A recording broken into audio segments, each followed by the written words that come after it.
Hello, everyone, and welcome back into another episode of Conversations with Chris and Cameron. It's episode 43. I am Chris Beesmore, of course, got the co-host Cameron Wallace with us. I'm coming off from a cold, so I'm trying to get back to being 100%. Got sick over the weekends, but trying to feel better. How are you doing, though, Cameron? I'm doing well, doing well. In the full mix of the sports calendar right now, so it's been a lot of fun. Good start to the new year. I'm glad I haven't caught any sickness or anything. I feel like everybody has except me, but Yeah. yeah, I'm glad I'm staying healthy. Yeah, I've been sick twice in the past month and a half. It's been awful. The first time I got sick was due to my girlfriend getting sick, and then she gave me her sickness. And honestly, I think this sickness is just coming from the cold weather. Like it went from being warm last week and last Sunday, 70 degrees, and then come Monday, it was like 30 degrees, 40-degree drop. So I think that's one of the reasons why I am currently sick. But I'm feeling a lot better compared to Saturday, though. Yeah, no doubt. I mean, it's been a wild time. I feel like, Yeah.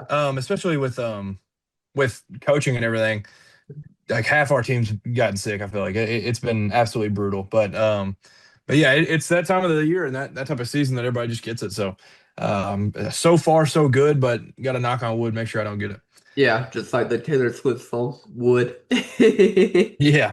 But let's get into the podcast. We're going to be talking about Kentucky football. Of course, with all the transfers, a lot of players are leaving. We'll definitely talk about the quarterback room with, of course, Cutter Boley leaving, and then right now they potentially might get another quarterback. And it's not Sam Leavitt, but we'll talk about that in a little bit. But also, we'll talk about Kentucky basketball, how they got whooped against Alabama, losing by 15 points. That was awful. I couldn't believe that, like Mark Pope can't get his team to play in the first half, and it hasn't shown basically since last year where they get down 10, 15, 20 points during the game and they have to fight to come back, and sadly they can't do it most of the games now. Yeah, it's been a constant trend, and he had talked about it tonight. Where I don't remember the full quote, but it was like kind of essentially saying like to make things interesting, making it tough or whatever. And it was kind of a joke thing, and people Yeah. were kind of ticked off about him making a joke on the matter. But Mhm. um, yeah, no, it's been a trend for his entire career. Like we've been down big time in these games, and Yeah. I don't remember the exact stat that Matt Sack had put out. I think he said. Under Mark Pope, Kentucky has played in 35 games against Power Four competition, plus Gonzaga, plus St. John's, and in the NCAA tournament. We are 18 and 17 in those. Have Yeah. trailed by at least 10 points in 17 of the 35. Trailed by 15 or more in 11, and trailed by 20 or more in 8 of them. It's literally just like starting a game with your hands tied behind your back or something. It's like just digging yourself a hole that Yeah. is almost like an insurmountable lead. You just can't do anything with it. So I don't Yeah. understand it, but it has been a thing this entire time. And this one, it kind of felt like a little bit Mhm. of a slow start, and then it was like initially like 2.5, 3 minutes in, right away we were just Yeah. down, and it was like, all right, well we're not winning this one. Yeah, and we'll definitely talk more about that. I want to go back to football for sure before we get more into the basketball, but just real quick, I mean, we started up 5-0. Of course, after that, Alabama went on a 9-0 run. It was 9-5, and after that, it was basically Alabama. They had the game sealed. But I definitely want to talk about football to begin the podcast, and we're going to talk about, Cutter Boley transferring from Kentucky. Like, it came as a shock. Everybody thought he was going to come back because, of course, Adam Luckett of KSR said that he was going to be QB1. Of course, Will Stein, the new Kentucky football head coach, said that 100% that he wants him back, like Cutter Boley back, along with the rest of the team. And, it came out of nowhere that he was transferring. It came out the day before the transfer portal officially opened. And honestly, from what I have gathered, it sounds like Will Stein wasn't going to pay him the NIL money that, he was getting offered from other schools like Arizona State. And apparently, from what Matt Jones of KSR had to say, is that Cutter Boley got offered $2 million to go to Arizona State. And basically, Cutter Boley, he didn't really want to leave, but he asked Will Stein if he could get, close to that. And basically, Will Stein said, no, we can only give you $1 million. And $1 million is a lot, don't get me wrong, but if you told me that I could, get 2 million, I'm not passing that opportunity up. So That is why Cutter Boley transferred from Kentucky, though. Yeah, it obviously hurt a little bit, kind of seeing like the prodigal son end up leaving. Everybody was like the biggest fan of this guy, and everybody was rooting for him for sure. But I don't blame the guy. Like what you had mentioned, it's a much greater opportunity out there. Like I mean, Dillingham's done a great job with quarterbacks, and if you're getting offered much more, like a whole lot more money and a guaranteed starting job, then like I don't Yeah. really blame him because that was kind of the thing right away. He fought all off season for him, and he also looked like the better quarterback all off season. Didn't get the start, and then kind of got the start by default because it just had to happen. He performed, and then he Yeah. still wasn't guaranteed a spot back next year because of the whole coaching change and everything. I'm Mhm. glad Stein was honest with him. That Yeah. was kind of my big takeaway of that was like he could have not been honest to him, and Cutter would have been screwed and missed out on a big opportunity because Arizona State or some of these other schools that were interested in him like would have just gone and got a different guy.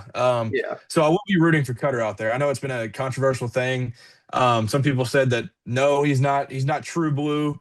A real Kentucky fan and Kentucky kid would sit as a backup.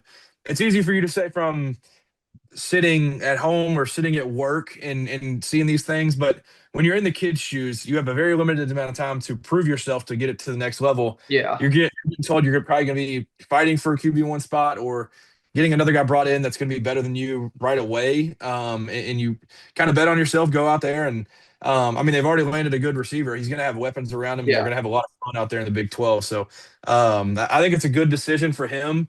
I'll be rooting for him. I don't know how a lot of the viewers of this feel, but and I don't know how you feel personally, but I'll be cheering him on for sure. Yeah, I'll definitely be cheering him on. Like I said, I wish he could have stayed at Kentucky. Of course, like basically after the last two games of the year, though, I really did not want Cutter Boley to be like named the starting quarterback right away. Like I wanted a competition because like he looked great against Florida and Auburn, but as soon as he faced off against some real competition because of how bad Auburn and Florida were, like as soon as he faced off against Louisville again, he was terrible his freshman year, like redshirt freshman year, and then playing against 41-0 his second game against Louisville, and then of course playing against Vandy. Like he didn't put up the greatest stats at all, and I was like very eerie where I was like, we cannot have, Cutter Boley like as the starting quarterback. Like he could prove it and become the starting quarterback, but I didn't want him to be QB1 right away. Like we need a quarterback competition.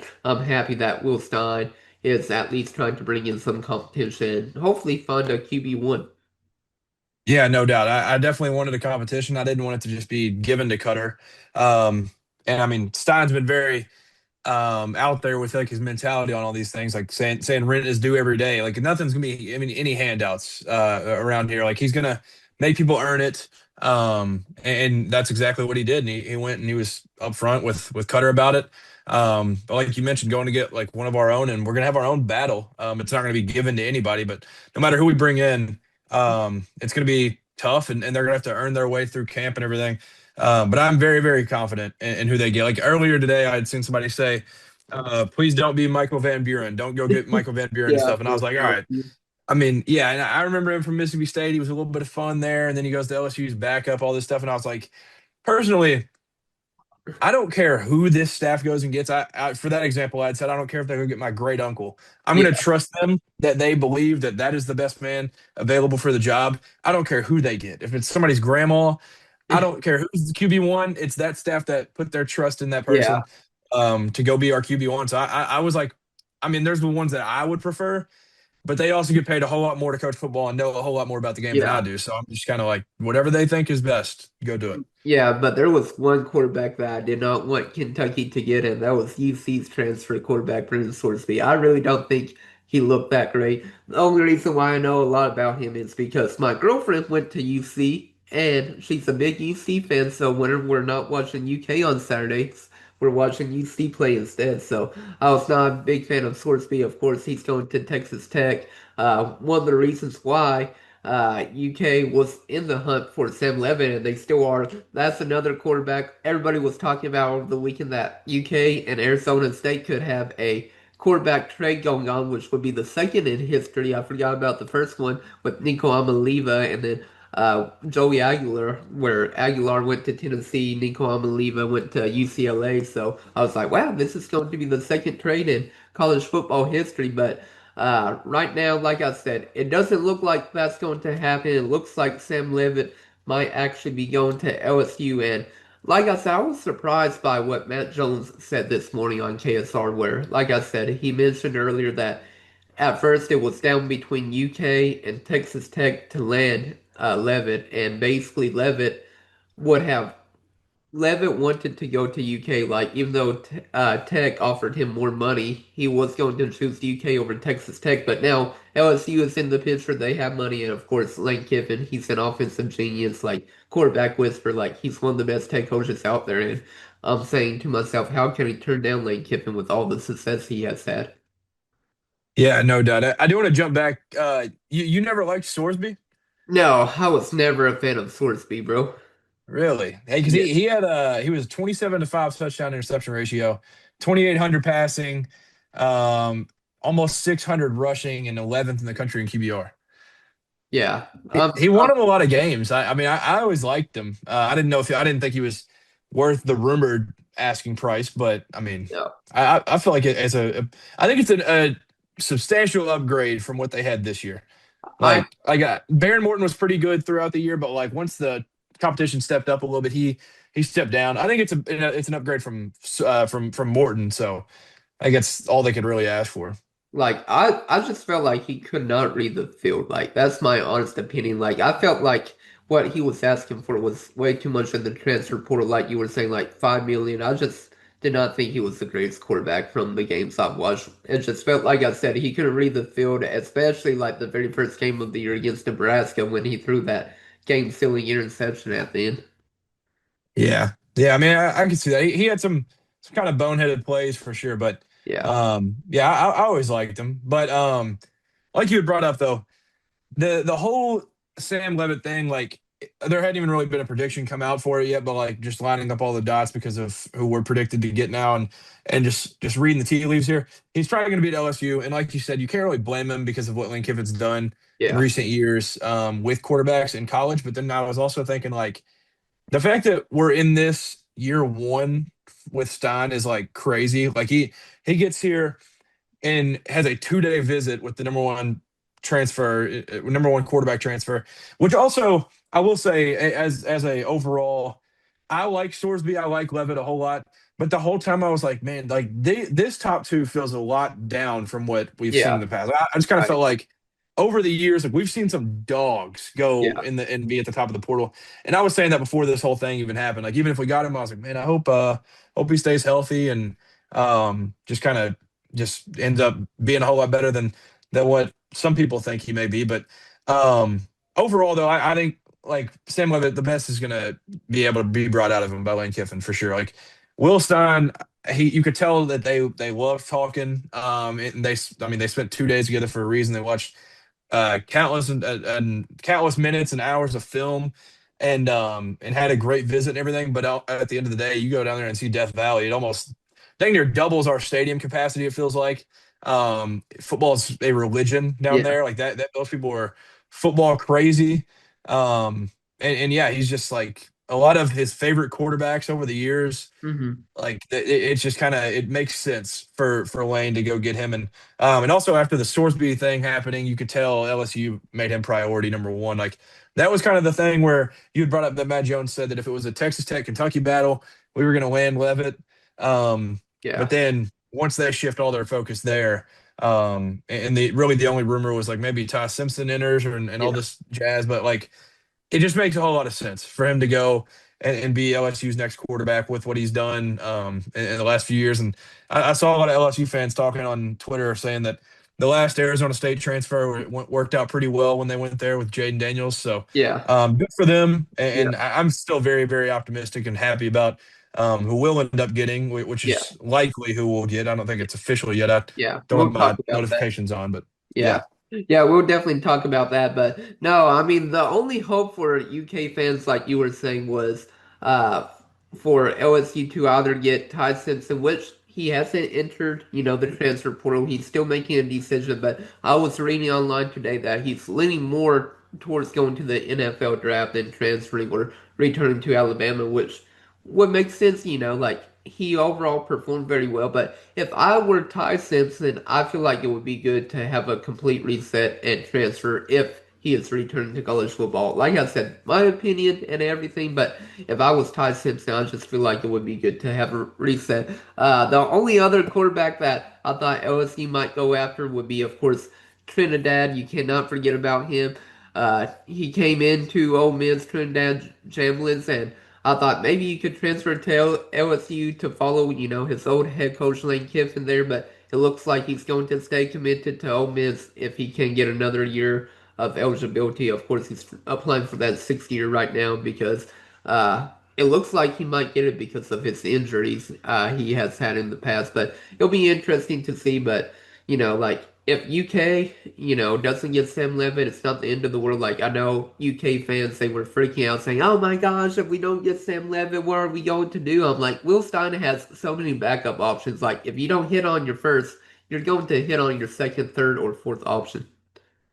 Yeah, no doubt. I mean, this group, they definitely had their mindset on a certain group, and like it wasn't Sam Levitt or bust. There was always somebody behind the scenes, kind of in the works, and it was they didn't really let it get out at all. But I think Kenny Minchey was always the one that was like, all right, if it's not Levitt, then we have our guy that we're going to target. And I think now tonight, which it's not completely out yet, but like we had talked about before we got on, I think that with the respect that Sam Levitt has for Will Stein and that whole staff and everything, I think he was kind of just like, "Hey, man, I'm just gonna be honest with you. I'm not gonna drag this out anymore. Like they're offering me a great deal or whatever. I'm going to LSU. Yeah. Best of luck with this whole process." And I think that's when everything just shifted focus to Yeah. who will eventually be our next QB1.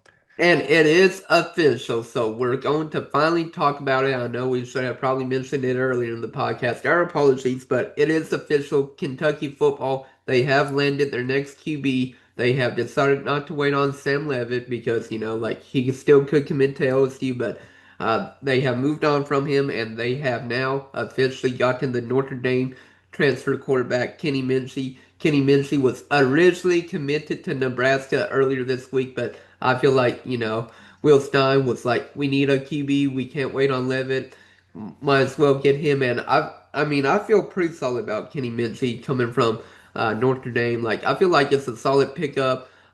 He was a former ESPN 300 top five dual threat quarterback in the class of 2023. And it's great to see that Kentucky has the quarterback for the future now. Yeah, I first heard about Kenny Minchey last year. As a guy that I just loved the sport overall, the big talking points right before the season was kind of Alabama, Ohio State, Notre Dame. Who are they going to start at quarterback? And everybody thought initially it was always going to be CJ Carr throughout the summer, everything. And it wasn't that CJ Carr was disappointing. It was the fact of Kenny Minchey being that much better than a lot of people had thought. Yeah. And he spent a couple of years there, but he made that race extremely, extremely close in the fall and barely won it. And Marcus Freeman had put out that it was as close could be. It was a 50-50 competition. CJ barely got the nod. And then you ask, like, what did CJ end up doing this year? 51st in the country in yards, 24-6 touchdown to interception ratio as a freshman. One of the best players in the country. He was eighth in the country in QBR. Like he didn't just get beat out by some scrub. This is there's a guy that will be, I think, potentially in the Yeah. Heisman race in the next couple of years with what he's already produced in his first year as a starter. So Kenny Minchey from Tennessee. The thing that I love the most is I remember from when Will Stein first had his press conference, he had talked about completion percentage because I don't remember if it was Nick Roush or somebody had brought up that like all your quarterbacks have been like towards the top of like completion percentage. Like we've talked about in the past, like Bo Nix set the record for completion percentage in a year, played under Will Stein that season. Dante Moore is like somewhere, he's 23rd. He also played for Will Stein. He is a very, very quarterback friendly coach, and he gets these guys. Kenny Minchey, his senior year in high school, was 73% completion. He was 73%. amazing. Yeah. Yes. So he was very, very accurate. And like you mentioned, dual threat, more on the passing side of things, but he's got the mobility and stuff. But I love it. I love this fit a Yeah. lot. It's extremely high upside. And I think it's a perfect fit just for us. Like I think now that you can go ahead and get a guy before Will Stein has to go back and fly out because he's got a pretty important game up coming up here in a few days. Being able to get him and leave this staff with who our next quarterback will be, being able to fill everything around him with receivers, with running backs, all this different stuff. I think it's really, really good. The timing of it is perfect. And then obviously like flipping it from Nebraska. I mean, the last guy that we flipped and got from Nebraska worked out pretty well. So I'm going to go with that mindset. Well, actually, not the last one because that was Dowdell, but Wandell. That Yeah. one worked out pretty One good. down. So I'm very, very excited about getting Kenny Minchey. Yes, I'm very excited as well. And like I said, it's going to be very interesting to see, what happens because like it's crazy that UK won a recruiting battle against Nebraska, like because of course Dylan Raiola transferred from Nebraska. He's still looking for a new home, and whenever you say, "Wow, Will Stein beat out Matt Rule in Nebraska," like it just means something different. I feel like, and I'm just very excited to see, what Minchey can do at Kentucky. And I feel like he's going to be QB1, of course. UK, they are definitely going to get another quarterback in the transfer portal, but it's going to be a way cheaper option than Minchey. Who knows how much we paid for him? Probably, if I had to guess, we probably paid around 2 million. If I'm just throwing out numbers, probably 2 million if I had to guess. Maybe three, but I would say 2.5 million. Yeah, I was going to guess. I would guess, yeah, high ones, maybe two, just Yeah, because it's got to be enough to be able to get him to flip money wise. And I yeah, also think the opportunity to play for Will Stein speaks for itself too. But like you said, being able to beat out Dana Holgerson and Matt Rule, like those guys had a lot of praise for Minchie and being able to get him in the portal. And Matt Rule, I think, already hates Kentucky, and I don't really know why, but he's always just had some like little comments and stuff. But yeah, so it's funny to just steal a guy from him. And but yeah, Kenny Minchey, he's gonna be awesome. I think our fan base is gonna fall in love with him. Extremely high upside, like I mentioned, and I mean there's some similarities I think to Dante when they were coming out. They were kind of different ratings. Dante was a 5-star, one of the best in the class. Kenny was a 4-star, but they took different paths. But I think they're now getting to a position where there wasn't like the Alabamas and LSU's weren't going after them. hmm So Kenny took the option to sit and learn. Dante took that option to sit and learn, and then yeah, he's going to come play. So I absolutely love it. I love that we're getting him, and I love that the staff prioritized him to be able to get him locked down this quick. And it's just so funny because like I had sent it to you. I don't know what 8:40 maybe or something, yeah. and then by the time And we went live, it was just done. yeah, it's basically official. Like 10 minutes into the podcast, that it becomes official and everything, and it's very exciting. And just talking a little bit about his stats, he was at Notre Dame for 3 years. His redshirt freshman year, he only played in 3 games, had two passing completions, so not really anything. 12 yards. Uh, his redshirt freshman year, he played in 1 game, had only one passing completion for 100% completion percentage, and then 40 yards. And then finally, this past year, he played in 6 games, so a lot more compared to his first 2 years. 6 games, went 24-26, near 77% passing completion, and nearly 200 yards. And he still hasn't thrown a touchdown, so he can finally probably do that once he gets to UK if he is QB1.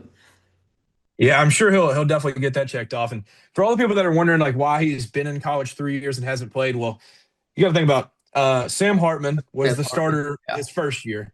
He's now a NFL quarterback that is sitting on the Commanders roster. And if they did not think he was an NFL level quarterback, he would not be on the roster for a few years now. Yeah. The other one, Riley Leonard, who just balled out last Sunday, that was his second year.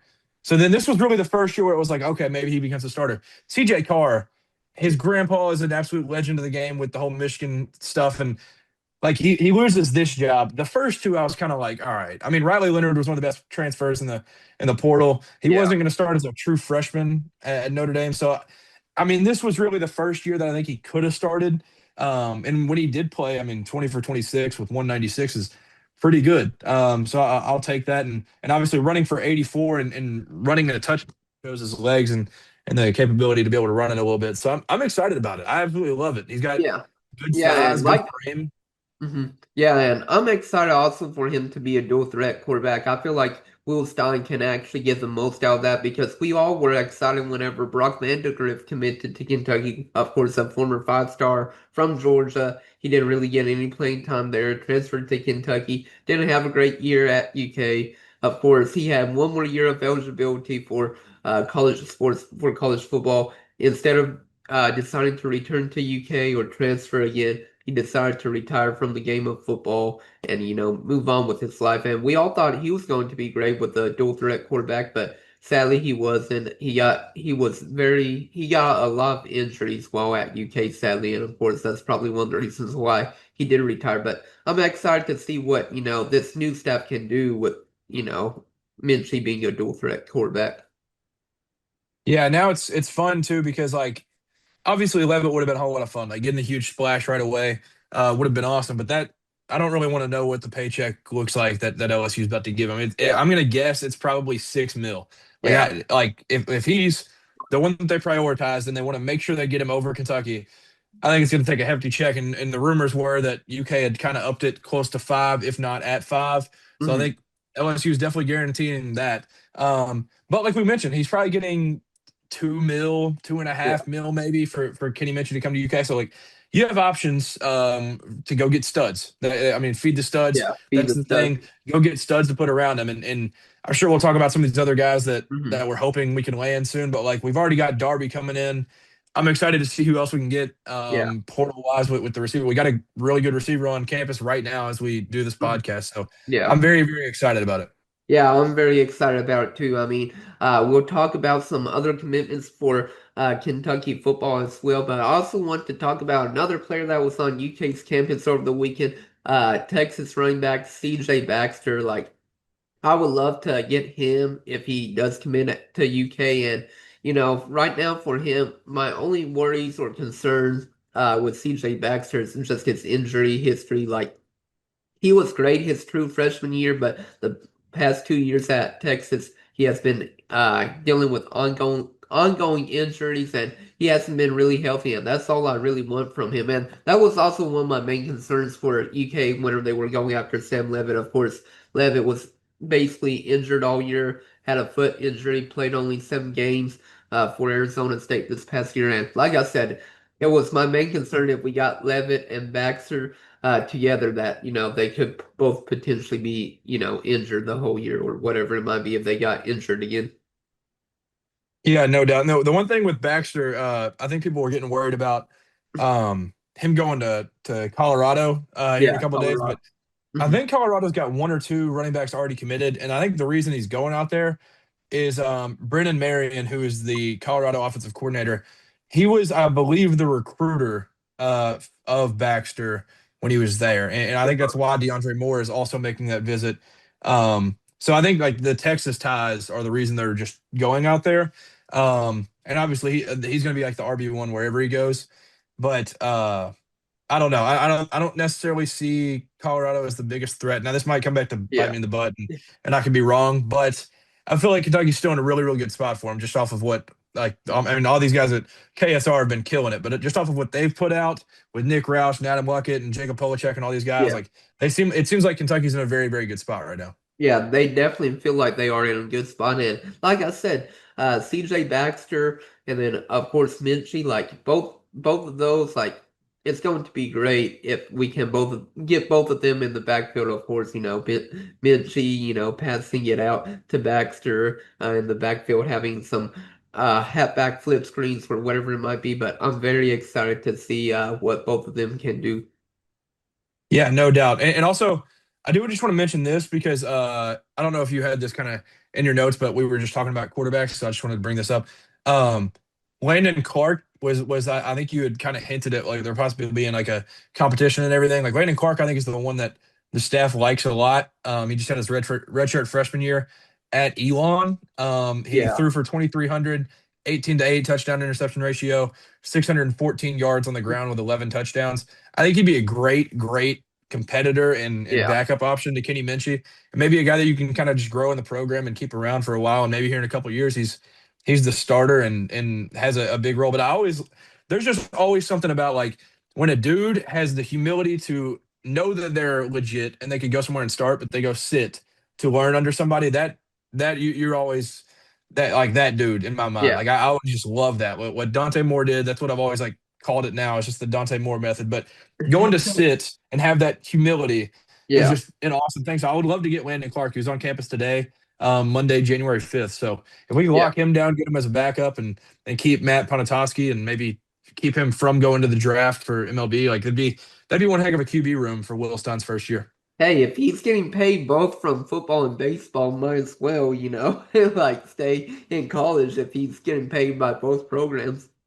Man, that's what I'm saying. Yeah, if you're getting the NIL from both, I mean, you're going to be doing pretty well. Yeah, I don't know if he is or not, but of course, like you were saying, UK is going after Landon Clark as well from Elon. Another quarterback that UK is also going after is Auburn's transfer quarterback Ashton Daniels as well, and that would be an interesting get. I just don't think Ashton Daniels would come to another SEC school and be the backup. I feel like, like yeah, he could make decent money being a backup quarterback in the SEC, but I feel like he wants to go to a conference or go to a team where he can actually be the starting quarterback in the future.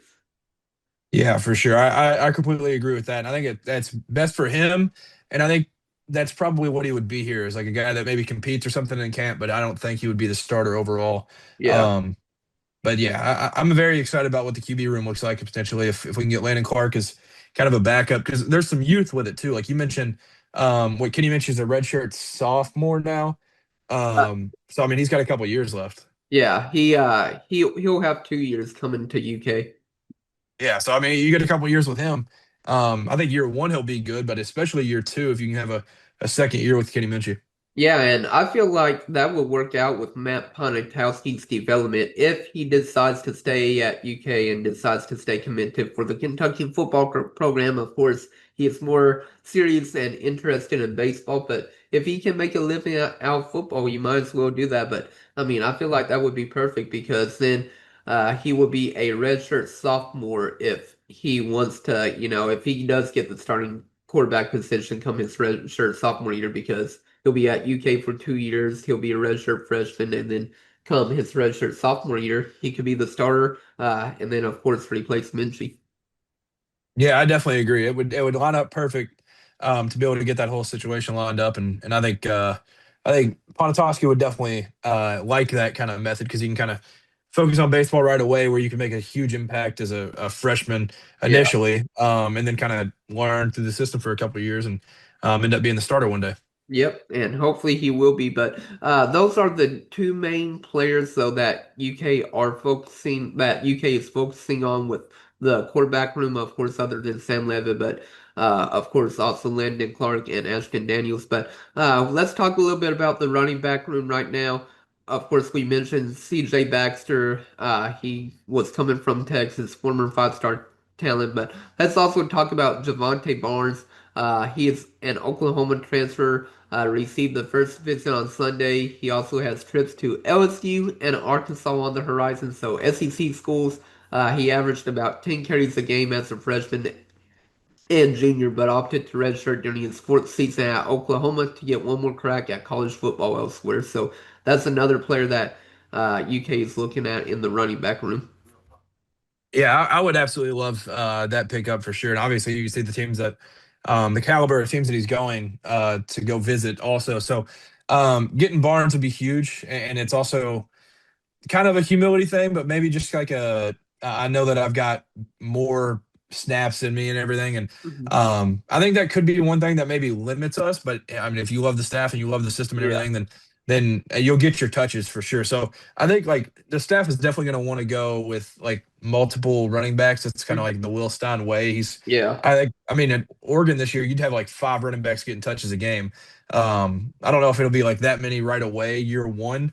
But Javante Barnes is one of them that I'm kind of like, yeah, I would love to get him. Him and Baxter are the Yeah. main two that I look at, and I'm like, one of those would be a huge pickup for us. Yeah, and for UK, I mean, they are losing right now three players at least in the running back room, with, of course, Seth McGowan going to the NFL. Then you also have Dante Dowdell and Jamarian Wilcox both transferring. So UK, they will need at least three running backs to, replace the three that are leaving. Yeah, for sure. I mean, it'll be a complete overhaul, but it's necessary. So I don't mind it at all, and I'm excited to see like kind of what they can do with a new backfield and everything. Yep. All right. Then we'll transition into the wide receiver room now. Of course, UK, they had a big player on campus, DeAndre Moore. Nobody knew he was on campus until like Friday night. I remember Matt Jones tweeting the tweet out basically right at midnight that he was on campus, canceling his plans to go to Ole Miss and come here actually. And it was very surprising. Right now, the top competition for him is Colorado, Louisville, and Ohio State for DeAndre Moore. And like, if UK got him, it would be a big get. Of course, he's a junior this year. He's 5'11", but he's a big, get for UK if they were to get him. Yeah, for sure. And he's a former Louisville commit. So I think, and obviously it was a different staff when he committed. It was back in 2022. It was Satterfield and all that whole situation over there. Um, but now in the NIL world, it's kind of like the connections, ties, and everything. Those are with the donors. So I think the ties of being already known, like the donors know him, they know of him, they like the guy. And for obvious reason, he's a very, very good player. So I think that helps them out a little bit. But he was at Ohio State, I think, earlier today. And then he's got a couple more visits. So he's a very, very, very good player.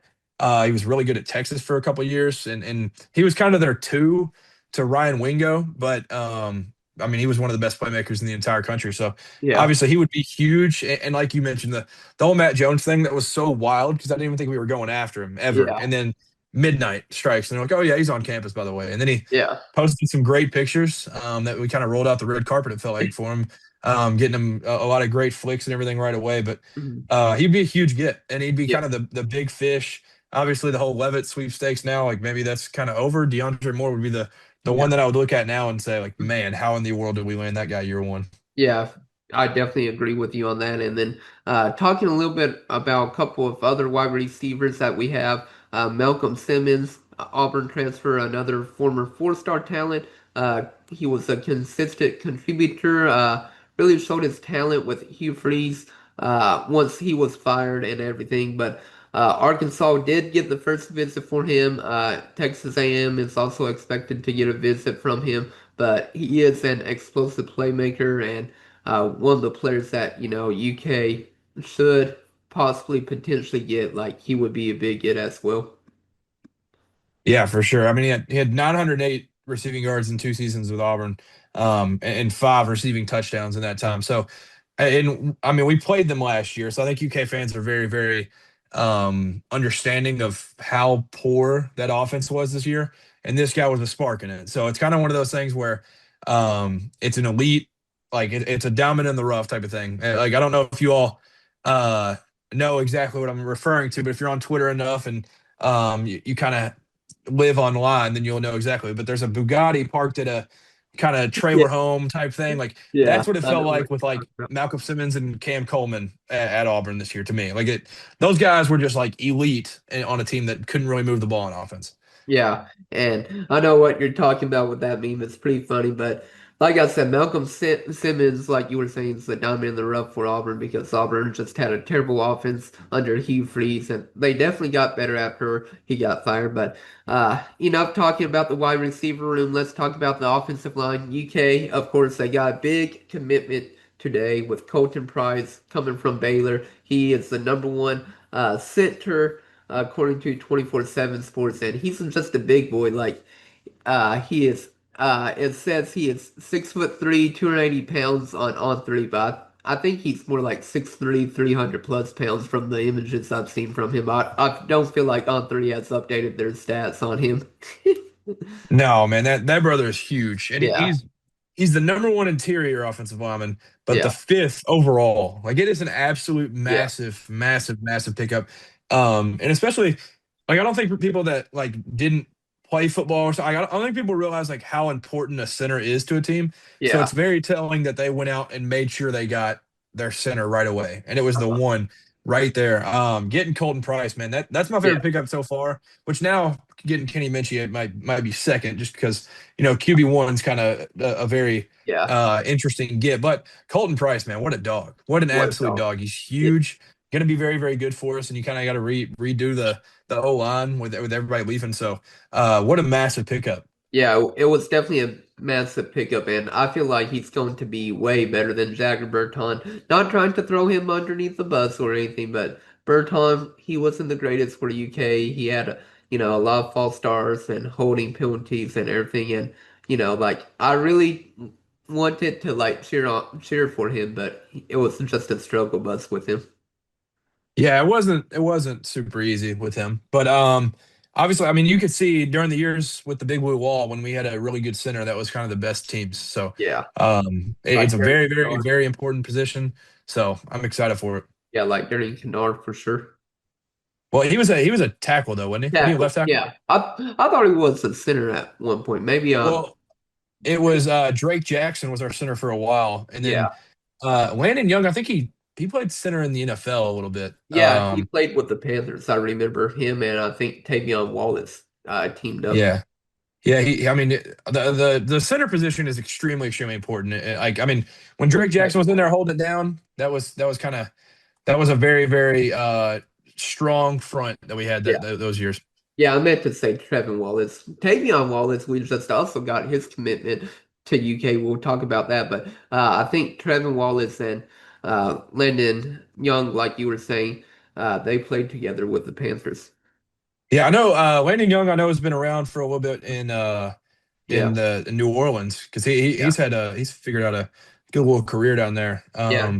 So he's been killing it down there as a tackle. Yeah, for sure. One other player I really want to talk about on the offensive line, UK, they are expected to get a visit from Xavier Chaplin, another Auburn transfer, but he was a 2-year starter at Virginia Tech before going to Auburn. And like I said, this would be another massive get. I feel like right now, like Xavier Chaplin would be like the third massive get if he does come into Kentucky. Of course you can't forget about the other wide receivers and running backs, but like let's say he comes tomorrow to visit Kentucky and he commits, I feel like that's like the third biggest commit that UK could get right now. Like, since he's on campus tomorrow.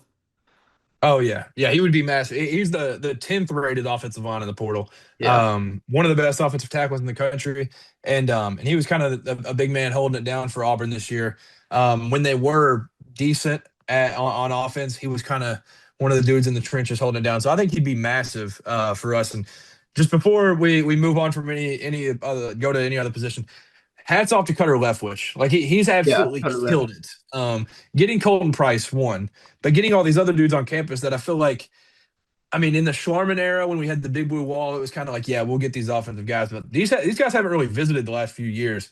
So coming in right away and doing all of this immediately is yeah. amazing. Like we found an absolute gem, or Yeah. Will Stein has, and honestly, this feels like one of those dudes that I appreciate while he's here because big places are going to be calling him very, very soon. Yeah, I agree with you on that. And I just find it insane though what Cutter Leftwich is doing. And it makes me also wonder like how much money we're spending on, this NIL to get all these players on campus. Of course, we're not spending NIL to do that, but paying these players to commit to Kentucky. Like I could not imagine how much we paid Coleton Price. Like I would say if we didn't pay him 1 million, like it was probably close to that, like 800,000 or something.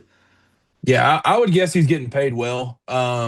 But I think playing for Cutter Leftwich is like one of those things that, like, the money talks, but it's kind of like you got to be interested already. Like, Yeah. it's not going to be, we'll just pay you $1 billion and you'll just come play here. But Cutter, I don't know how much it affects it, but like this staff is obviously extremely young, and Cutter's one of the youngest. He's like 25 or 26 years old. He graduated college in 2020. It's crazy. I'm looking him up right now to see his age. Let's see. Yeah, all that I had seen was that he 25 or 26 years old as of early Yeah. 2026. Yeah, that's crazy that he is that young and he's doing it like he is. I'm trying to see how old he is, but not having any luck. But it's just insane what he's doing. Of course, he was on staff with Will Stein at Oregon, and I feel like that was one of the like like smaller gets that nobody's talking about. Like Cutter Leftwich coming to UK with Will Stein. Like nobody probably really talked about him, and he's been really like the under the radar guy on the staff right now. Yeah, no doubt. He's been absolutely awesome. Yeah, he was the assistant offensive line coach and run game coordinator with Stein out there at Oregon. So, I mean, bright future ahead. He played a whole lot of ball, Now he's coaching it. We've got an absolute gem with Cutter Leftwich for sure. Yeah, I think he might be maybe a year older than me. I think he's 28. I could be doing my math wrong, but he was a grad assistant in 2021, which would probably make him, I feel like, 22. So maybe he's 27. Yeah, somewhere Borderline. around there. Yeah, But somewhere very around very there. young. Yeah, very young. And like I said, it would not be surprised me if, he doesn't leave within the next 2 or 3 years because, like you were saying, like other major programs could be calling his name or even the NFL as well. Yeah, for sure. I don't know where he's initially from, but he played college ball in Louisiana. So I don't know if I don't know how many days it will take for Lane Kiffin to get mad at Eric Wolford. Yeah. But I can see him calling Cutter Leftwich very quick. Yeah, definitely for sure. And I just don't understand how Eric Walford continues to get these big time jobs. Like it doesn't make sense to me. Yeah, I have zero idea. He's got to know something about people. That's the only way he keeps getting these jobs. Yeah, for sure. But continuing to talk about this roster for Kentucky, we'll start to talk about the defensive line, also talking about pass rushers here. But Kentucky, they already have two commitments with pass rushers, and of course the defensive line with the edge with Antonio Berry. He's a redshirt senior. He's coming from Gardner Webb, and then of course UK also got another big commitment with Ahmed Bro from LSU, how you told me how to pronounce his last name before our podcast started, but he is a sophomore, also an edge, 6'2.5", 250 pounds, and he's a big boy. Like I'm reading all these stats from On3, but I feel like these players are a lot bigger than what their weight is. Oh yeah, no doubt. And Ahmad Bro, I mean that's one of the all time names. It's Yeah, spelt in the Louisiana way, being from Louisiana, but and he had a tough tweet when he committed. He said blood changed to blue. Like it was just so sick. I'm very excited about him. He's a very massive individual, extremely high upside for him. So very excited about that pickup. And obviously the name alone, I mean that's going to get you. yeah, Honestly, I don't know if that'll get you on the Cavassier smoke level because that was just like a sick name. I don't think a lot of people are going to know it's yeah. pronounced bro. But sound wise, that's an all time name right there. Yeah, definitely an all-time name. But UK, they are also interested in a couple of other players on the defensive line. Of course, you've got the Georgia defensive line, Courtney Kelly. He has a trip to Kentucky planned later this week, and then of course, Kentucky native Austin Alexander is a transfer portal name of note. So it'll be interesting to see who else Kentucky gets on the defensive line. Of course, with the edge rushers too. I'm not gonna lie, I did not know Austin Alexander was in the portal. I have a funny story with him. Um, he went to Cooper High School in Yeah. like northern Kentucky. And I worked for 2 years as a like huddle leader in FCA camp at Western Kentucky. And my friend Braden, I've went through FCA and everything with, like, he was another leader, and he was like, "Hey, like when we play any of these sports down here, there's no way we ever lose." And I was like, "What do you mean? Like what do you?" And he said, "I've got this kid named Austin Alexander." And I was Yeah. like, "Who is this kid?" And I met him at the lunch that day, and I was like, "Oh my gosh, this kid is huge." Yeah. And he ended up being a 4 star, I think, committed to North Carolina Yeah, North out of high Carolina. school. But that kid is an absolute beast. His uncle is Sean Alexander too, Yeah. so he's part of a legendary family, and I mean he'd be a really good pickup. He was a Yeah. highly sought after player when he was coming out of high school. Yeah, I remember talking to him during his recruitment. It just sounded like he had UK just on his list because, he's from Kentucky and everything. It just sounded like UK was interested in him at first, but then the hype just started to die off. I don't know why. He never really told me, but whenever I was first talking to him during his high school season and everything, he was talking about, UK is on his list, but the relationship wasn't great with UK at the time, whether it be with Mark Stoops, Brad White, Vince Merrill, whoever it might have been at that time. Yeah, I don't remember who his final group was, but I remember he at least visited like Ohio State and some big places. So I Mhm. don't really know what the whole thing with the UK was there, but I mean he awesome kid. I Yeah. wouldn't mind seeing him in Kentucky blue, getting him back home, but I'd say he's probably going to go.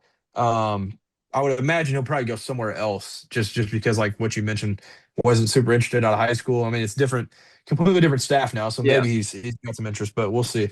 Yeah. Well, we've got a couple more position groups to talk about for football, and then we'll briefly talk about basketball, and we'll wrap up the podcast for the night. But we'll talk about the linebacker room right now. UK got the commitment from, of course, Trevin Wallace's little brother, Tavion Wallace, at first.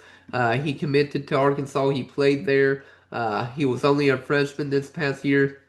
But, it's great to finally get, Tavion Wallace to UK. Everybody wanted him to commit to Kentucky right out of college or right out of high school, but that never happened. And, you know, I'm not for sure why he didn't commit to UK right out of high school. Like, of course, he had, the bigger schools calling his name, like Georgia, Arkansas at the time, and everything. And I was really disappointed that he didn't commit to UK right out of high school. But, of course, he's now committed to UK, and I'm very excited, happy about that. Yeah, he is absolutely awesome. Awesome to get. He's one of the top linebackers in the portal. And then obviously the connection with his brother because we have great memories with Trevin. And I Yeah, remember somebody asked him, I don't remember who it was, but they'd asked him about like the Trevin Wallace like kick six where he had returned the block kick against Florida. And he said he was in the stadium when that happened, and he loves that he's got all his like name and everything that people know of him, and they'll always love Trevin, which it's very much true. Always going to be a huge fan of yeah, Trevin, but he wants to cement his own name and make a legacy for his own name. So he's extremely like motivated. No pun intended, motivated. um, but he's going to come in and be awesome right away. So it's going to be a lot of fun getting Trevin's little brother, which we'll have to move on from saying Yeah, Trevin's little brother to now Tavion. yeah. But I'm very very excited about him. Yeah, I'm very excited about him as well. And then you can't also forget about the block field goal return that he had against Florida. Of course, Josh Pascal had the block uh, for UK, and then of course Trevin Wallace returned it, and it was such an exciting moment. And just to finally defeat UK at home, like it was insane to think about. Yeah, that was the game that the storming of the field happened and everything. So Yeah. that was an absolute blast. I was there that day, so I mean now we get his little brother, and we'll get to see what kind of legacy he can build here. Yes, I'm very excited about that, and I can't wait to see, what Tavion Wallace can finally do, and hopefully we can see Trevin Wallace at some games this upcoming year again now. Oh yeah, a guy that's cemented a good little NFL career so far. So I would love Yeah, to see Trevin back, and congrats to him on making the playoffs. yeah, with the Panthers, right? Yep. With Yeah, the Panthers, they won the NFC South. yeah. So congrats to them. Of course, my old college roommate was very sad about that. He's a Panthers fan, and he wants the head coach fired, Todd Bowles. Oh wait, the Panthers coach? No, That's the Buccaneers head coach. Like oh, he wants the Bucks coach. Okay, yeah, yeah, yeah, yeah, Todd I Bowles. could see that. Yeah, he's like, I want him gone. I mean, for the Bengals, I wanted Zach Taylor gone, but it sounds like he's coming back for another year. Man, it seems like every coach in the NFL got fired except Zach Taylor. Yeah, it amazes me that he's not getting fired, but we'll talk about that later. A couple of other players that UK is targeting on in the linebacker room. You've got Robert Woodyard from Alabama, from Auburn. I mean, another high-profile name. He arrived at UK earlier, like over the weekend, and he was a productive starter for Auburn inside linebacker, and like it would be a great get. And then, of course, Kristen Jones at Georgia, former top 200 linebacker from the DMV. And then he barely played with Georgia in his 2 seasons. He has 3 seasons of eligibility remaining, and he is expected to be on campus tomorrow as well.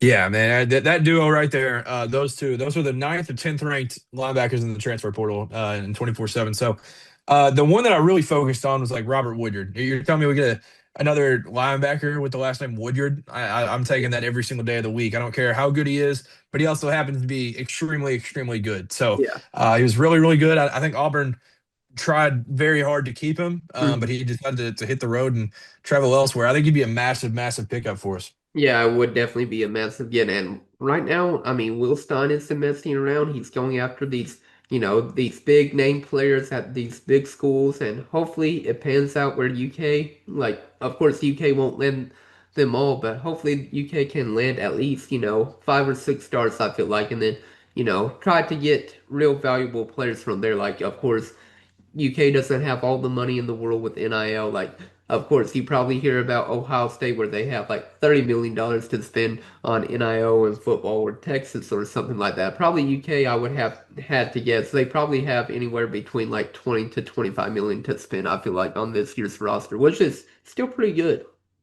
Yeah, yeah, that's not bad at all. And the fact that we were able to save a little bit on quarterback definitely helped. But Yeah, you mentioned Will Stein, and I think Jay Bateman needs just a shout out in yeah. general, just being the DC and kind of Mhm. running things here with who he picked, his staff and everything under him. They've been killing it. Jay Yeah. Bateman's been killing it. So it's been a lot of fun seeing all these defensive guys flying. And I think now that we've got Kenny Minchey, it'll be kind of a magnet that will start to get recruits because they know who's going to be throwing the ball to him. So Yeah.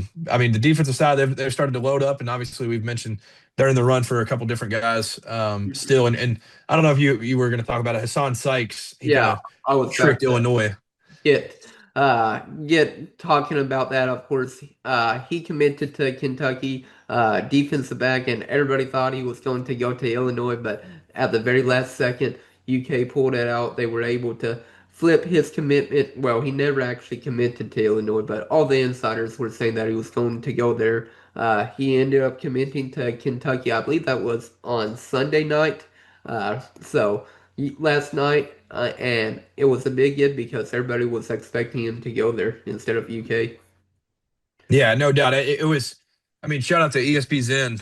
He was the one that kind of called it early, and it ended up being wrong. So, Yeah, which tough portal season so far for Mr. Zen, but yeah, big time pickup. He was a really good player that Illinois was excited to potentially land, and then we flipped him last second. So this coaching staff, they've been absolutely killing it. And I don't remember what our DB coach had said at the time, but he had tweeted something kind of hinting at it. I think he just like said like feed the studs or something, yeah, like right before Hassan Sykes flipped. So very very exciting to get him, and obviously we're excited to feed the studs offensively, but getting all these dudes on yeah. defense on the defensive side is very very I mean encouraging as well. Hey, got feed the studs on the defensive side, getting tackles, getting sacks, getting interceptions, fumbles, you name it.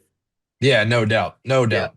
But yeah, no, it was a big gift for Hassan Sykes, and like you said, sad for ESP Zen because he's been missing a little bit more than he has been the past couple of years. But like he'll get his lick back and he'll get the commitments right again. But like Zen, you're doing great though. Yeah, no doubt. He got called out by Nick Marsh's mom the other day, Yeah, I and saw he said that. it nearly put him into retirement because he said that Indiana was out of the running or whatever. And Yeah, I don't remember. He said he was predicting him to go somewhere else or something. And his mom said like, "Where are you getting these sources from?" or something. And then next thing you yeah, know, Nick Marsh commits to Indiana, and it was like, yeah, all right, well, yeah. Zen just got owned by Nick Marsh's mom. Yeah, which was pretty funny, and he said he was going to retire, but did it. Yeah, yeah. I think he just ended up deleting a couple tweets and then and then just got right Yeah, back to work. kept going back to work. But yeah, I mean, that's basically, we didn't go through all the lists because that would be too long on the podcast. But I mean, that's who UK is currently targeting. Like I said, just naming a couple players for each position. But it's looking good right now for UK in the transfer portal. Like I said, hopefully, by the end of this week, like we'll have, another 5 or 6 commitments, not 6, 7 actually, but 5 or 6 Yeah. commitments by the end of the week. And UK, they're going to have a completely brand new team. Everybody will have to know everybody's names because, I mean, last year I think UK brought in what, 50 players, like not from the transfer portal, but also from high school as well. Like they had a completely new roster, and that's what's going to be like this year too, where UK is going to probably bring in like 50, 60 players again on this year's team. Yeah, it was a complete overhaul last year, and it's gonna be like that this year too. The only other one I want to mention just before we move off of the portal is the Jordan Castell, I think is how it's pronounced. He was a 3-year starter at Florida. He just feels like one that we might end up landing here soon. I don't know how soon, but he was a 3-year starter at Florida. I mean, if you start 3 years in the Yeah. SEC, you've got a pretty good track record going against who you've gone against. So it's good stuff. We're obviously in the running for a lot of guys, and it's gonna be an overhaul. But like you mentioned, we'll get a good amount of recruits throughout the week and everything, and we're gonna have other visits lined up, and it kind of Yeah. stinks that all of our visits kind of were thrown together. But that's part of having Will Stein still coaching in the playoffs. So Yeah. he has some other things to focus on Yeah, too. yeah, he has to focus on game planning and everything against Indiana, and that's going to be insane. I'm excited for the matchup. Like, you got these two coaches who are just, insane about college football. They love it. Dan Lanning, of course. Then you've got Signelli as well. Like, they're crazy for the game, and it's going to be an intense, crazy game. But I feel like Indiana's going to get the win.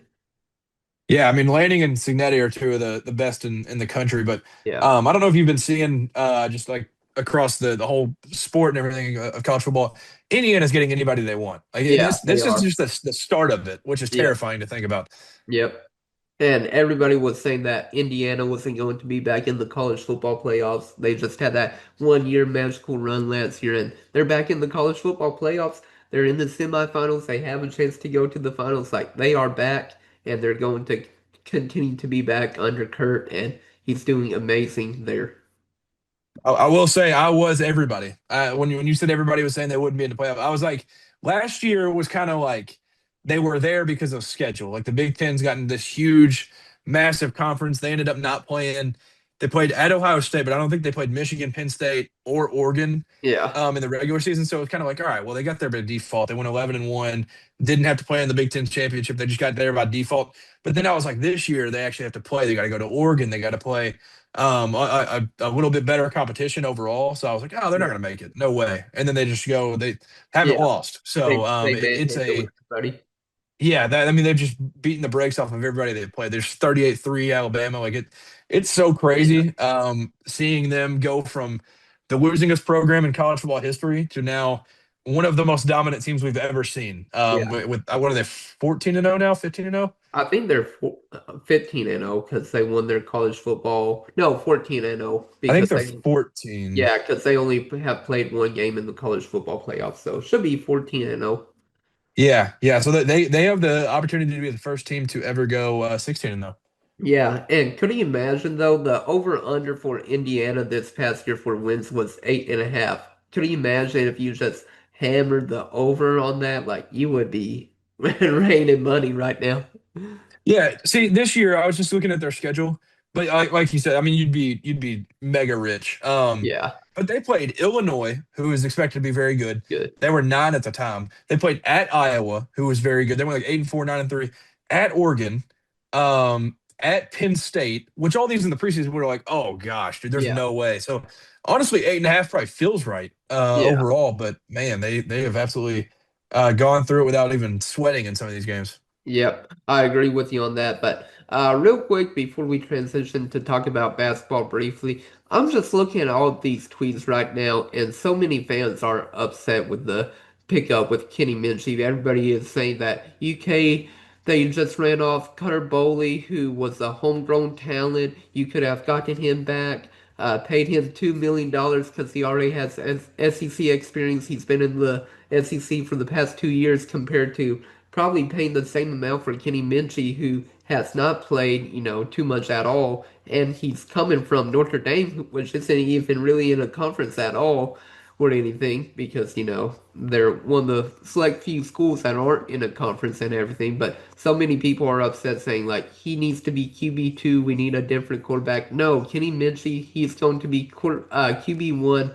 for UK this upcoming year. Of course, he's going to have some competition like you were mentioning, the Elon quarterback coming in, but he's going to be QB1, and I have trust and faith in Will Stein that, he's going to deliver an offensive masterclass with Kenny Minchey as QB1.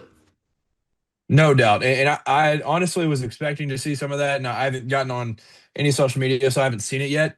But I mean, Tennessee, I just want to talk about that game alone because Tennessee didn't beat a single team above 500 all year. Tennessee's defense was one of the worst that I've seen in recent college Yeah, football history. They were horrible. And if you look at that game, Cutter had 330 yeah, of his, which that would have got him below 2,000 yards if you just cut that almost in half. That was 5 of his 15 touchdowns, and he had that was by far his best game. He had, yeah, I believe that was his third highest QBR of the year. He was 56 in the country in QBR, 15 to 12 touchdown interception ratio. Like I liked Cutter as much as the next guy, Yeah. but Kenny Minchey, I think is an upgrade. I Yeah. think it's an upgrade for sure. Yeah. I would probably feel different about Cutter Boley if he just performed a little bit better against Vandy and Louisville. It just left a sour taste in my mouth, especially after getting blown out 41-0 against Louisville. I feel like Kenny Minchey will be able to sling the ball and be a lot better, and I feel like he'll be able to get the ball down the field, further, like have a deep ball as well. Yeah, yeah, no doubt. And I feel like, I mean, in those two games you mentioned, he was a 2 to 4 touchdown interception ratio. Like it Yeah. just like it wasn't what we wanted. And obviously he showed some flashes and stuff, but like I mean, I just he was a 65.8% completion. Like it wasn't Yeah. with the schedule that we had, obviously it was tough, but like you had some like filler games against Eastern Michigan, he was 57%. Yeah. Against Tennessee Tech, that was obviously that was a really good game overall for him. Like it's not what people Yeah. are making it out. It feels very, very similar to the Cassidy Rowe situation with the Yeah. women's basketball team where they're Yeah. like, I if remember they're that. from Kentucky, they've got to just get that spot and everything. Like Yeah. Will Stein did what was best for Cutter. Like at the end of the day, like Yeah. all of you that are worried about like saying we ran off Cutter for somebody that's the exact same, we're paying him the same, like whatever.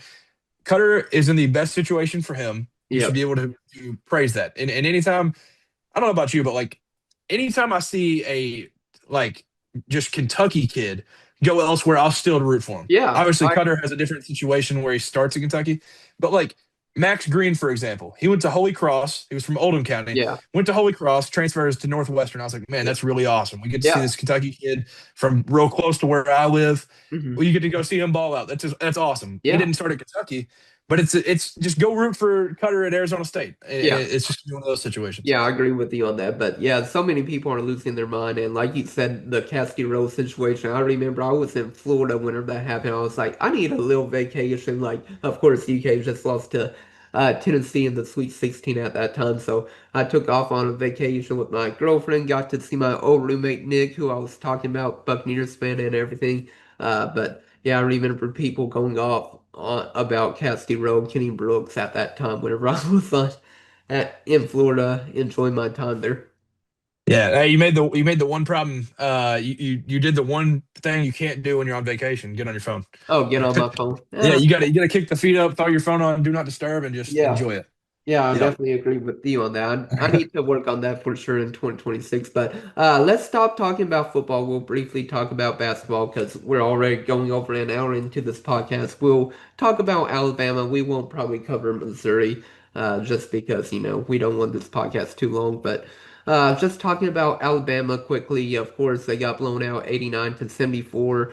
As I mentioned at the very beginning of the podcast, we started up 5-0, and then after that, it was all Alabama. They got up 9-5, and then, like I said, it was all Alabama, sadly. And one of the reasons why UK lost was because they could not guard the 3-point line. Alabama went 15 for 38 from the 3-point line, basically 40% from there, and you've got to guard the 3-point line. Like that was the main thing going into the matchup that we both talked about, and UK did not do that. No, certainly not. Certainly not. And it was an all systems failure.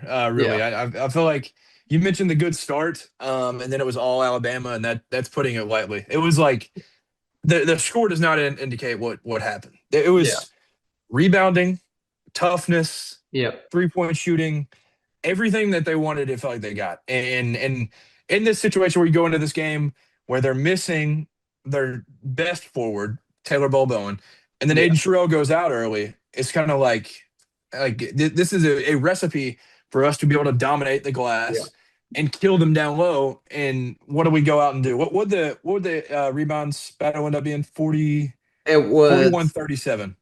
Oh, Like so we I have something different. I've got 37-34. oh, total rebounds? Yeah, total rebounds. I don't know. I'm looking at Google. Like I'm going on the stats from Google, not ESPN. Like Oh, I'm on the yeah, like the UK website, like the NCAA official box score. It says Alabama has 41 rebounds, and interesting. then we had 37. But nonetheless, we got out rebounded. Yeah, got out rebound. Which in this game, I mean, fully healthy, we should out rebound this Yeah, team. But yeah, we go in and we allow how many? Noah Williamson had Wilson. 4. Yeah. Amari Allen had 9. Like there's no reason those guys should have those numbers. Yeah, I agree with you on that end. Like I said, I was getting tired of hearing about Noah Williamson like during the game, like just because he was doing so well, like he was getting rebounds and everything, and it was so annoying. Like Noah Williamson and then of course Aiden Holloway, those were like the two big players that you kept hearing about. And then of course in the first half, Houston Maletti went off. You were talking about him in our preview before the game, but Houston Maletti, he had a crazy first half. He had 14 points and 5 rebounds. But like I said, just Noah Williamson, Houston Maletti, and then Aiden Holloway, and then of course LeBaron Fullon was also a key player. But those four main players like just crazy for Alabama. Yeah, Aiden Holloway just had a day. Yeah, He had just a shoot around. It felt like it was unbelievable. How many times it felt like he was just wide open yeah, for a three, and obviously they're going to smack those. And we got a game from LeBaron Fallon that's under his averages, yeah, and we still couldn't do anything with it. We yeah, we had a horrible, horrendous, probably worst game of the year game from Latrell Wrightsell. yeah, He plays terrible. Like their backcourt doesn't even, as a whole, do great against us. yeah, And it was really one guy, and then their bigs come in and do yeah. their thing. Like it was Stupid. Houston Millet, you mentioned had a good first half and everything, but like overall, like you kind of did what you need to do to stop this team, and Yeah, then you let Noah Williamson go out there and just look like he's Shaq. Like yeah. this is going to be a game for Alabama fans. They're going to look back in 15 years and be like, "Hey, you remember the Noah Williamson game? It's going to be their B Hop LSU game. That's what Yeah. this is for Noah Williamson."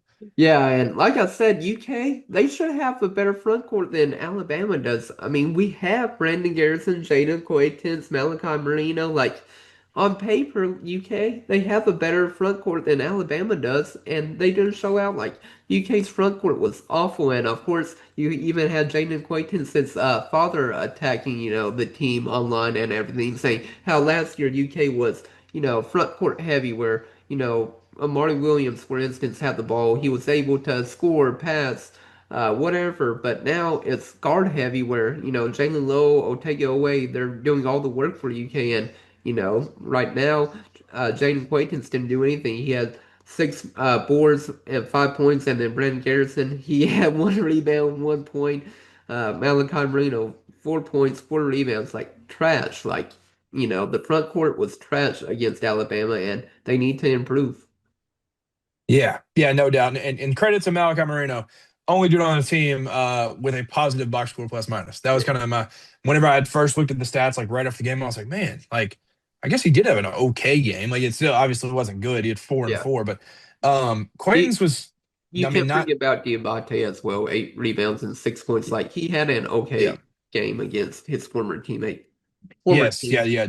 Diabate, yeah, he played pretty well, but like you mentioned, Jaden Quaintance and Brandon Garrison, we've got to have more. Like Yeah, it was just, it was very, very bad.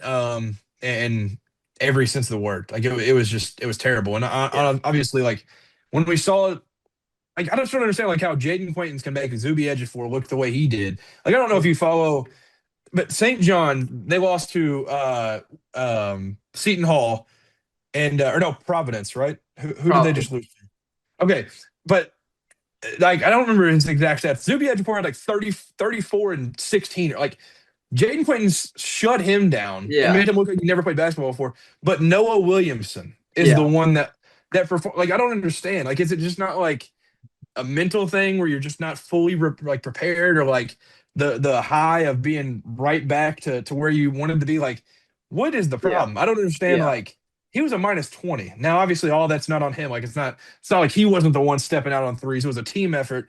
It's not his fault. But like golly, man, I don't understand. Also, I'm sure we'll spend a lot of time on this. Like he's got to start.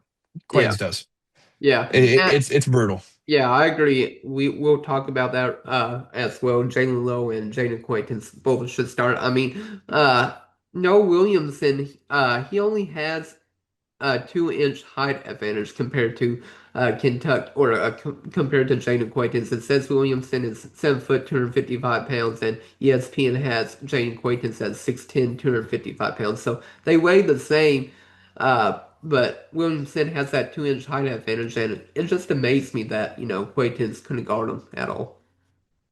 It's absolutely unbelievable. I don't even know. Like I just could not believe that going into this game, it was kind of like, man, like if you hold Phylon to 17, and I mean, if you make him kind of not play a great game overall, you're kind of like, I feel pretty good about it.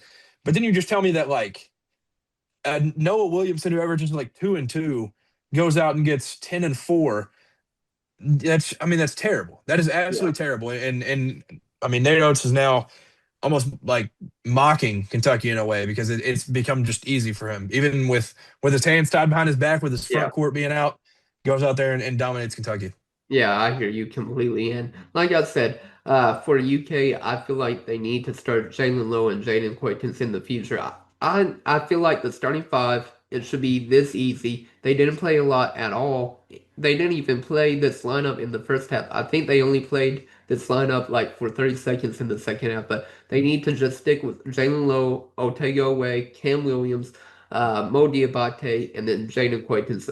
Like that should be your starting five. That should play for majority of the game. They need to play, I feel like 75% of the game at least, maybe even 80% or more altogether throughout the game. Like they need to be at least playing like 28 plus minutes, I feel like. Yeah, big credit to Dylan Ballard. He actually got credited on what is it? Ion College Basketball. Matt Norlander and Gary Parrish. They brought up his tweet. The Yeah. lineup that you just mentioned played most of the second half against St. John's. Yeah. Had I a remember. 10-0 run, which is a kill shot. Yeah. I mean, it was like that group was phenomenal. And like you said, they played 1 minute on Saturday. I don't like it feels like people have brought this up so many times. Like it feels like Mark Pope is like too smart at times. Yeah. It's like to a fault that he like is overthinking everything. Just go play the most efficient lineup. Like there is Mhm. no. I heard Matt Jones on KSR today mention that like there's no analytic that says start down by like just start by getting yourself a deficit. Like there's nothing that says that. Like Yeah. play your best players, play Jalen Lowe, play Jaden Quaintance right away. Like that is the best chance for us to win and build a lead early and not have these huge deficits that we get every single game. And that's the lineup. I agree. I completely agree. That should be the starting lineup from here on out. It gives you Yeah. shooting, it gives you pace, it gives you rim protection, it gives you length, it gives you physicality. Like Yep. that's the group, but we haven't seen it. And I agree with we haven't seen it at all. And like I said, like I just feel like, Mark Pope isn't playing, isn't he isn't starting, Lowe and Quaintance because they're both coming back from their injuries. Granted, Lowe, he's been back since the Gonzaga game. Of course, he missed the Bellarmine game, but of course he's coming back from his shoulder injury, and then Quaintance as well, coming back from his torn ACL and everything else that he had to do with his knee injury and recovery. But that should be the main starting five, I feel like.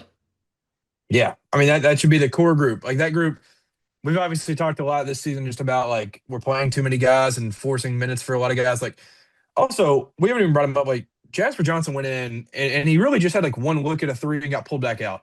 Like Yeah, there are a lot of reasons that he should be playing, but if you want to like simple it like simplicize this and just make it very very obvious, the man can score.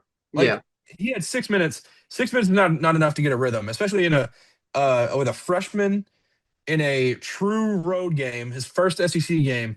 Giving him 6 minutes and him not shooting one time and pulling him is kind of like what do you really want out of the kid? yeah. Like don't play him at all then if that's gonna Yeah, be the case. I feel like he's too afraid sometimes to shoot though. Like he had that one look that he passed up. I think he passed up twice in one possession where I'm like, just shoot it. Like you're semi wide open. Like you're not going to. Of course, you can get better looks being wide open, but you're not going to get a much better look in SEC play playing against better competition. No, I mean, no doubt. I mean, it's very, very sad because I thought Jasper. I mean, before the season, I said Jasper's going to be our leading scorer. I thought he was going to be a guy that played 25 minutes a game and be out there just to get buckets and play off ball and do his thing. But also, Jasper needs to play more just for familiarity and comfortability and everything because Jalen Lowe, he's a very fragile human. There's a chance Yeah. that he gets hurt again, and you're going to need a point guard. And Denzel did okay at times with it, but like you're going to need somebody else that can also help with it and kind of Mhm. have two combo guards going out there together. And I think that's going to be Jasper and Denzel. But Yeah.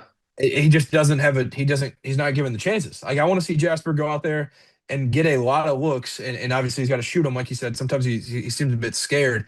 Yeah, But this is not what he came to UK for. Like he obviously it means something being from the state to go wear Kentucky on his chest, but like yeah, he also didn't just commit to wear the jersey. Like he yeah. is here to get minutes, get a lot of shots up and everything. Obviously, part of it's on him, but he's also got to go out there and be able to get more minutes than this. Yeah, and then another thing I want to bring up, but Nate Oates talked about how the big men at all, they don't pass the ball once they get it. Basically, like they have low assist numbers. They are there to score once they get it, and that needs to change because last year Amari Williams, like he did everything. Like I mentioned a little bit earlier, he was able to pass, score, defend, did everything. And Mark Pope got asked about that tonight during his radio show and basically why the passing numbers are so low. He said the truth is we are just not getting very many catches, and we'll look to do that a little bit more in the post. Guys are missing opportunities to throw to them, and that was the big thing. Like UK had so many opportunities to get the ball down low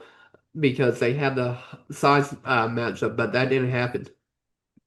No, certainly not. I mean, it's now the first time in Alabama history that they beat us four straight times. Yeah, And it's gotten to the point that, like I mentioned earlier, like Nate Oates is kind of mocking us. yeah, He had literally called out to a T exactly what was easy for them to predict and guard and everything. And it was like you said, the post entries.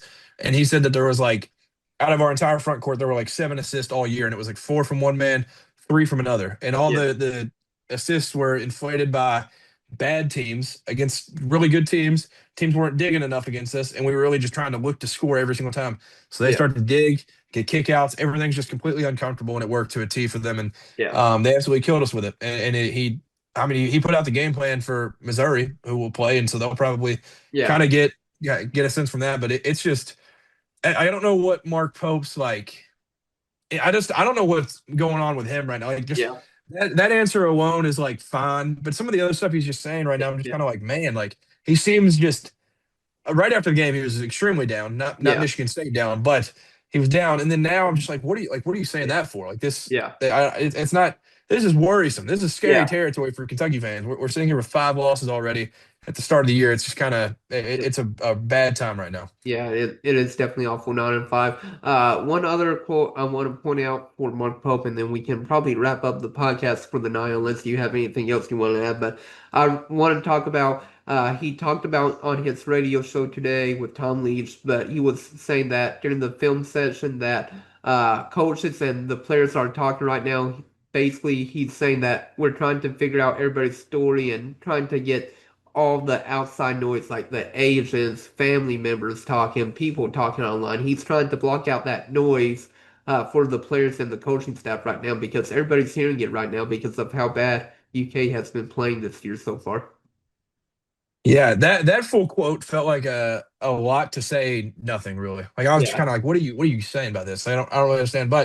Um, but yeah, no, I mean it's a dark time where you're going to be able to, if you want to see it, you're going to see a whole lot of negativity and everything. So it's going to take a lot. I mean mentally to be able to rally and this team just doesn't have quite the continuity and chemistry that you hope for. yeah, And it's not that it can't get better, and obviously Alabama's a really, really good team and everything like that, but like it's just there's not a whole lot of like hope as of right now.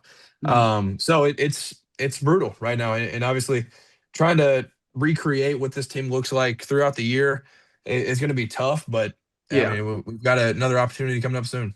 Yeah, against Missouri. We'll talk about that probably on a later podcast. They play, of course, Wednesday. We don't do a podcast against against Missouri. I hope we all understand. We were just wanting to talk a little bit about football since we really haven't done it uh, recently, but a lot of big stuff has been going on with Kentucky football. Of course, Kentucky basketball. They are not playing great. Of course, like I said, they had the two big wins, and everybody thought we were back with St. John's, and then of course I'm blanking on the other team that we defeat. Indiana. Yeah, Indiana and St. John's, and everybody thought we were back and how we were going to find a groove. And sadly, very first SEC game, we get hit right in the face, right in the mouth, and right now we've got to recover, and hopefully we will because I had at the very beginning of the year UK going 24-7, and we're only 2 losses away from that. Yeah, we're pushing it. It feels like all the optimism and everything that we had growing from those Yeah. 2 wins kind of just went straight back down. And honestly, like obviously we were very negative the Louisville game. We were Yeah. very negative the Gonzaga game, the Michigan State game, all these different games and everything. But this was, I think, the lowest that I feel like I've seen the fan base this year because I it felt like we were almost lied to. Like with what we had seen, we're like, oh shoot, all right, a yeah. couple good games. But now both those teams may just not be very good, and then we end up going out and it's a whole lot of negativity again. Yeah, I feel like that Gonzaga game was the all-time low, though. Like, I don't know if you can go much lower. Of course, you can if you just go like 9-9 in SEC play or below 500 or something. I think that one was more of just like shock, where it was like, what the heck just happened? Like, what in Yeah, the world? I think that one is more, and maybe it was just me and my algorithm and everything, but this was the one where I thought I feel like I saw a lot more fire Mark Pope. Like, I feel like yeah, this was the first time I saw like every other tweet said that. And then Barstool Reeves from Barstool wrote like, I don't remember the exact header. It said something to the effect of like, Mark Pope has no idea what he's doing and it's yeah, ruining Kentucky basketball or something. I was yeah, like, wow, we are yeah, we're at this point. yeah, So I don't know. Maybe it wasn't the most negative, but to me, it felt like it because it felt like every single human was kind of like, all right, well, yeah. Mark Pope era is over. Yeah, the Mark Pope era is over 1.5 years into it. Yeah. Well, I think a lot of it also was because, which I'm also part of the problem, that a lot of people tweeted out the record for Billy G through his first 50 games Yeah, and Mark Pope, yeah, both 33 and same. 17. Yeah. So yeah, Yeah, not great. granted, Billy G, like you can see that there are similarities and differences. Though, like Billy G, of course, didn't have, or like Billy G had losses to like Gardner Webb. Like Mark Pope's probably worst loss so far this over his time at UK probably was against Ohio State. Maybe last year you could say his worst loss, but like he's not losing to Gardner Webb. But at the same time, Billy Gillespie didn't have the transfer portal. He couldn't buy players to come to the university. So there are some similarities and differences whenever we say that with 33 and 17 through the first 50 games. Yeah, there's definitely similarities and differences, and one of them being that Billy had some off court things going Yeah, on, and too. Mark Pope's biggest off court issue is probably just like what the family's having for dinner or something. I don't know. He's a Overthinking. good a great dude. Overthinking probably the biggest off the Yeah, court issue. yeah. His biggest off court issue is probably overthinking and Yeah. just like thinking way too much into it. But yeah. But do you have anything else you want to add on the podcast? Like I said, if we don't, talk about Missouri, we'll definitely, recap that game either later this week or, next week, of course. Well, I kind of have like two things because like we're filming this Yeah. on Monday, we play Wednesday. Yeah. So yeah, we probably won't be able to do kind of a preview. So I want to do like a just a short mention Yeah. something. But then I also want to we talked about there's a whole lot going on Kentucky wise right now. Like we obviously just played in the volleyball national championship and everything. That Yeah. obviously sucked. But then shout out to the girls. They went down and beat LSU. Yeah. Probably the biggest regular season road That win was a big win.